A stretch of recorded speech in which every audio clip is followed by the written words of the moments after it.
अजहर सिद्दीक साहब, आपसे आगाज़ करना चाहूँगा। जो मौजूदा सैराबी सूरत हाल है, दुश्मन की जानिब से भी ये पैदा की गई है और कुछ इंसानी गलती भी है, कुछ कुदरती आफत भी कहा जा सकता है, लेकिन ये सूरत हाल दहशत गर्दों को भी एक बार फिर से सरगर्म होने का मौका दे रही है।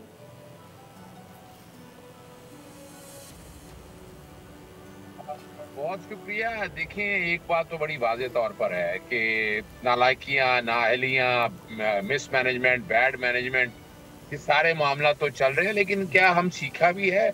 यानी 70 सालों से हम वहीं के वहीं बैठे हुए हैं, हम आगे तो बढ़ नहीं सके। जरा जहाँ पूरी दुनिया में फिर कर देखे, वो लोग इतने एडवांस करके इतना आगे जा चुके हैं और हम अभी तक इन्हीं में उलझे पड़े हैं। यानी पाकिस्तान में हर दूसरे साल, तीसरे साल सैलाब आता है, नुकसान करता है, चला जाता है, और हमने कोई पॉजिटिव स्ट्रेटेजी, वाटर मैनेजमेंट, अगर वाटर स्ट्रेटेजी अगर देखा जाए, ये फूड सिक्योरिटी का बहुत बड़ा इशू है, कोई इस तरफ देखा गया, कोई सोचा गया है? क्लाइमेट चेंज पे हमने कोई तवज्जो नहीं दी।